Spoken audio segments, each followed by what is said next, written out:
Hey, what's going on, my friends, and welcome to my YouTube channel. My name is Victor, and today I'm going to share with you 5 things I think you should know about this powerful new moon we have here on June 28th, 2022. Pardon my voice, I just finished running a big retreat. It's kind of gone, but I wanted to get this video out to you nonetheless because this new moon is very, very significant. This summer of 2022 is very expansive. It's very much calling folks like you who have been sort of sitting on a dream to start stepping into that dream, stepping into your role as a guide, as a healer, as a coach, as a psychic, as somebody who has something to share, even if it's in your normal, ordinary, daily life. And I know a lot of you know deep down it's time to do that, but you feel maybe afraid, maybe like you're not ready, and there's those nerves. Well, this is a fantastic month to ignore whatever hesitations you may be having and just jump into the unknown where you know you belong. Number 1, the start of something big. You know, a lot of times we go through life at a somewhat comfortable pace. You know, you go from 7th to 8th grade to 9th grade, and it's something everybody's doing. So there's this sort of standard progression, giving you plenty of time, for the most part, to adjust to these increasingly slightly new levels. But once you start going through a spiritual awakening, and you start to experience these like soul evolving insights, epiphanies, transformations, it always, as you know, starts on the inside. And sometimes one little insight, weeks later, manifests itself in this completely new situation that you just feel sucked into in a positive way. So right now is a great time to really just step in and to embrace whatever positive changes are trying to unfold in your life. And also, in my experience, for what it's worth, the beginning of a very positive and exciting change is usually met with the nerves of going into the unknown. Case in point, as I mentioned, I just finished running a retreat here in Sedona. I've done a lot of retreats, not my first rodeo here, but most of them are about 20 to 25 people. We'd rent like an Airbnb, and it was kind of low key. Well, this retreat was 90 people. So I went from 25 on average all the way to 90. And I had to be on this stage with a microphone in this auditorium. And it was a completely different thing. I knew I needed to do it. It's something that was calling to me for months. I just had this sort of intuition. This is the next step, Vic. I wish it didn't have to be such a big leap, but it was. And I'll never forget my very first talk, like 4 days ago, in front of 90 people. I prepared. I really took it very seriously. When I got up in front of those folks, it was kind of like this. There was a lot of pausing, not for effect, but because I couldn't frickin' remember what to say. It was one of my worst talks ever. And some people won't even say anything negative, but it was not good. In fact, I'll give it a kind of a funny example. You know, for these energy updates, for example, I have like I have 5 things written down, maybe like 5-word sentences. And what I'll do is I'll glance at it, and then I'll talk about it for like 5 minutes. I can go off, you know? I did the same thing for my opening talk here in Sedona, and what I would do is I'd read the thing, and then nothing was coming to me, so I'd say it slowly. You can expect a great transformation. Hoping to God, if I said it slow enough, something would come to me, but nothing ever came. And all of a sudden it was like, I'd take a sip of water, which, by the way, I spilled on myself a couple times because I had this big freaking plastic jug. And then I'd read the next bullet point, hoping, praying to my higher self, please don't abandon me for another bullet point. The love of God. It was a rocky start. But about halfway through, something clicked. And I was a lot better. It was like average, I would say. And then another thing that happened, I had this special guest come in named Kyle Cease. He did this awesome talk. And prior to when Kyle Cease came, I was just sitting in this chair the whole time. But I noticed Kyle, which by the way is a professional comedian, he's an amazing stand-up speaker. He didn't want a chair. He just walked around the stage like a freaking badass who knew what he was doing. And I saw that. I said, you know what? Maybe I'll try that. He looks pretty free and comfortable up there. So I started to try to walk on the stage. And in doing so, I had to go through a whole bunch of blocks. Who are you to be on stage, big shot? Was kind of like my thought. You must be in your ego, thinking you're gonna just walk around on stage like some kind of stand-up speaker. Well, you know what? I did. And you know what happened? I felt amazing. I came to life. I literally watched myself transform into like a legit speaker. But it didn't start off that way. The way this goes is so standard for so many people. Something in your life is not working. There's something calling you, but you don't know exactly how it's gonna look. If you're a courageous light worker, you follow that path into the unknown, as scary as it can sometimes be. And the beginning stages don't always go super well. You're not instantly rewarded for your courage. For my courage, I was rewarded by a crappy, horrible first talk where I felt so embarrassed, so much anxiety. And then even though I marginally improved, I still had to continue to tweak and so forth. But after a little while, I settled into my new role, my new identity, my new life, and so will you. But June is a month, this new moon is a time to just go for it, to stop waiting, to stop avoiding the inevitable beginner challenges you might face. That's how you learn. That's how you grow. That's how you own this next step in your life. Number 2, moving towards heart-based. Now is a fantastic time, especially if you want to start a business or a company or a new project, to do it in a very heart-based way. Why? Well, obviously it's the nice thing to do, but because it's going to work better. The energy on the planet, as you can see, is no longer supporting this sort of service to self mentality. As you go through your life and you want to manifest abundance and all these things that most people want, if you can create a win-win, it's going to be really amplified, really supported. And what will happen is you'll both win big. One of the things I'm going to start doing, I'm thinking about it, and I really would be curious to your thoughts, especially you folks who've been watching me a long time. I'm thinking of starting a weekly coaching program where I'm going to take people through my existing coaching program on a week-to-week basis. And instead of charging $1,500 for 3 months with me and that's it, I'm going to charge $29 a month when you can just cancel whenever you want. And that'll include weekly coaching with me and my wife and a whole bunch of other stuff. I'm going to give away all my courses too. So a lot of you would think that's stupid. Why would you do that? Well, because I feel like it would help people. That's why. And I miss coaching and I love it. And I also have this, and I'm not stupid. I also think that, you know what? If it's this no-brainer of a situation, there's going to be a lot of people signing up. And I can help more people. You're going to be thrilled. I'm going to be able to do what I love, which is to coach in a real sort of easy way. So anyways, I just have this feeling that something like that might work. So if that's something that would interest you, let me know in the comments below. Straight up coaching with me for $29 a month. You can't beat it, obviously. But I got this inspiration from my friend Kyle, who's doing something very, very similar. And Kyle is someone who's much further ahead of me.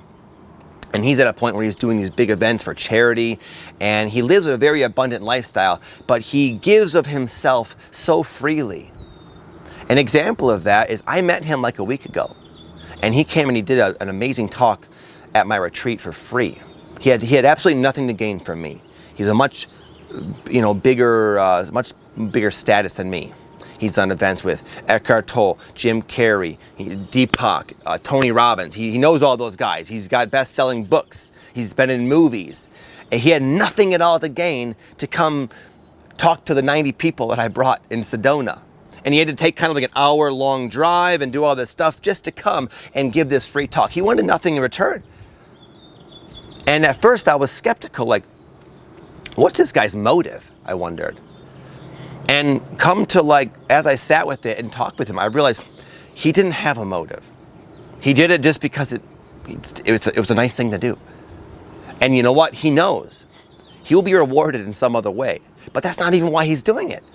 And that's just another example of the mentality that is really, in my opinion, being highly supported right now. Number 3, I couldn't decide what to say. I wrote down law of attraction. I also wrote down crazy synchronicity. I think we'll go with that one. Crazy synchronicity is a good way to put it. And that's one of the things you can trust.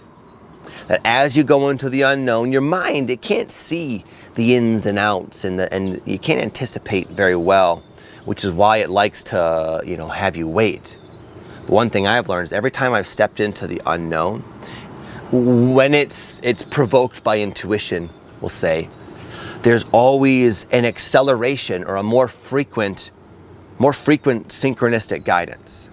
So the mind says, I'm being called over here and I'm afraid. I don't know how, I can't think of how it's gonna work, but I feel this resonance. And what I'm trying to share with you is as you go, just trust, what you'll find is their support. It's support your mind can't anticipate. It's the support of perfect timing. Running into the right person at the exact right time, that has the exact right thing to say to you, that gives you exactly what you need to get you along on your journey.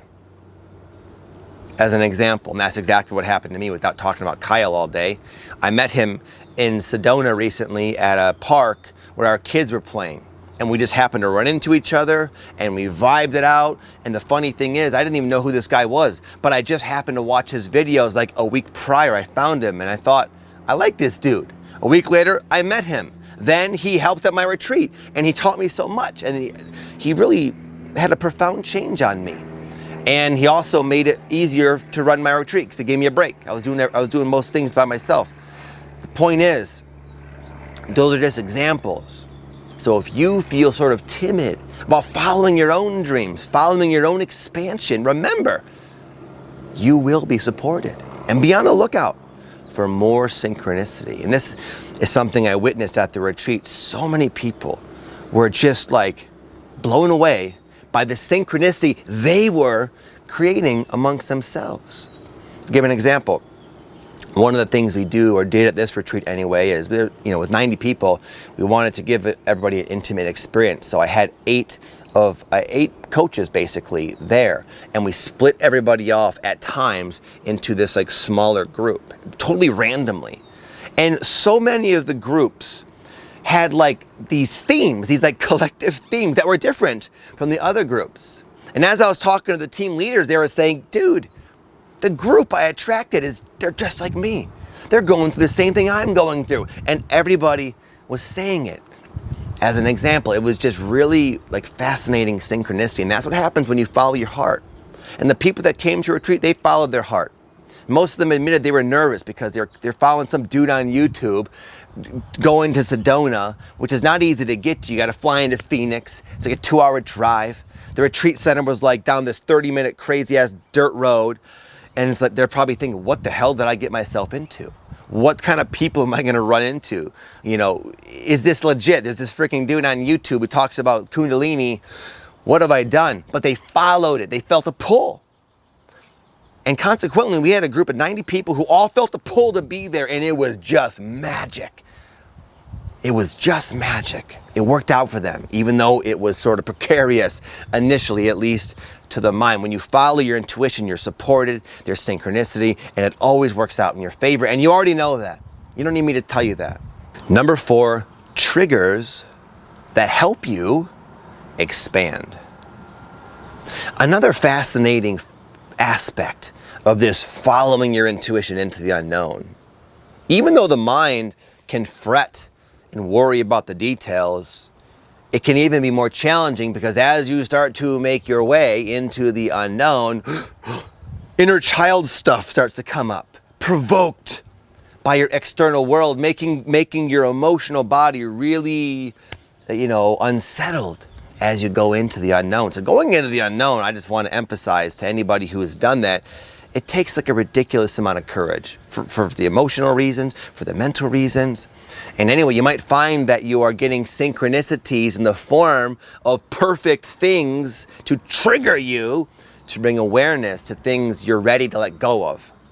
So for example, going into this retreat, one of the themes I was working with is this need to make everybody happy.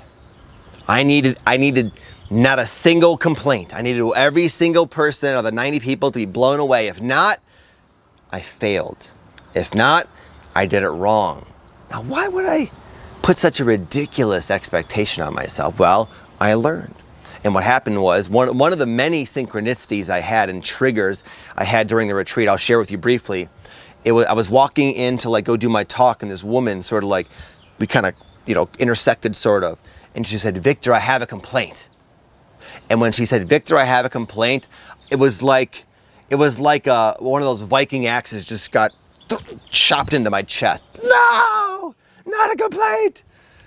And then it turned out she was kidding. She said the food was so good that I ate too much, even though you said not to before the past life regression, is what she said. And she was laughing. Meanwhile, I'm like traumatized from that little comment. Now, why? Why would that? Why? You're probably thinking, Victor, you can't please everybody. You can't bother to worry with that because it makes no sense. You're not going to be liked by everybody. You're not going to please everybody, no matter what you do. And you could look at me and logically know that. But for me, because that's part of my core issue, apparently, it was a big deal, that one comment. But what happened was later on, I still, once I discovered it was okay, I was still shaken up. Just at the thought that I might have slightly upset one of the members. And what happened was, another woman, wonderful woman, her name was Amy, and she gifted me this tarot deck on the first day. And at one point I was like in my room kind of laying down, sort of chilling and napping before the next talk I had to do. And I was like trying to process all this childhood stuff that was bombarding me during the retreat. And it was like 2/3 into the retreat, I would say, and it wasn't gone. It wasn't resolved. If anything, it was like very much agitated. And I was thinking, man, I'd really like for this to just, to figure this shit out so I can move on and not have such an emotionally unnerving experience. And anyway, I had this intuition when I was laying there to go grab this new tarot deck, which I had really yet to look at closely. And I just like flipped through the cards like I do, and this one card flipped up. And this is kind of not a normal tarot deck. It just has these like nice statements on it. And the statement was this: I acknowledge my own talents and my confidence is soaring. Now, when I read I acknowledge my own talents, it was like a lifetime of struggle finally made sense. My need to make everybody happy, to always overexert myself and be more.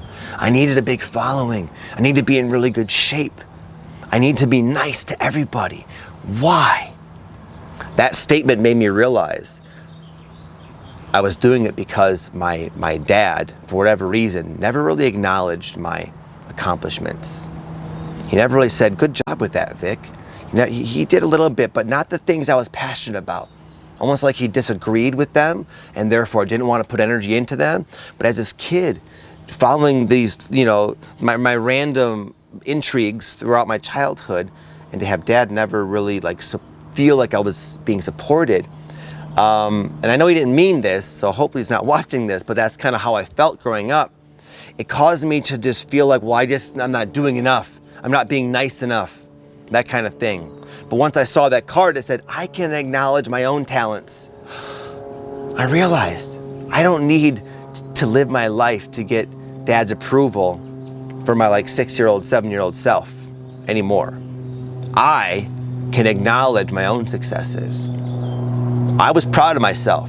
I was nervous as hell for that first talk. The first talk sucked. I stuck with it. Halfway through, I did better. I learned as much as I could from that first experience. Kyle came, did his talk. I started to stand. I felt better. And by the end of that retreat, I felt like I've been doing it my whole life. I felt like this is like my calling, man. And I was proud. I am proud of myself because of all the work. My ability to speak on stage is a culmination of thousands of YouTube videos, many of which you haven't even seen. Thousands of many coaching sessions, live sessions, retreats, all of it culminated for me. And I'm proud of myself. And I realized that it can be enough. It can be enough for you too. Anyway, that's just my own sort of personal journey with it. You might have this type of epiphany, this type of synchronicity, this type of trigger that leads you to your own breakthrough. That if you think about it, if you think about going through life with these insights that you may be gaining, the ripple effect can't even fathom it, how your life is going to look. My life is going to look 10 years from now, 5 years from now. And number 5, purpose, your purpose. For a lot of you, it's the only way. Your spiritual awakening for a time is all about sort of coming to terms with the side effects. And then, as you know, there's the emotional purging, which never seems to end. The wildlife changes, the adjusting. And you get to a point where you hit a wall, you hit a ceiling.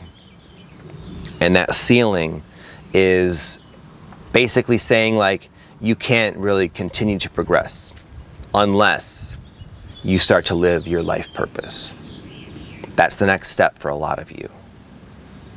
It's your life purpose. Now, your life purpose, what is that? This one message from your higher self that this is what you came to do. It's your soul contract. No. It's following your intuition into the unknown.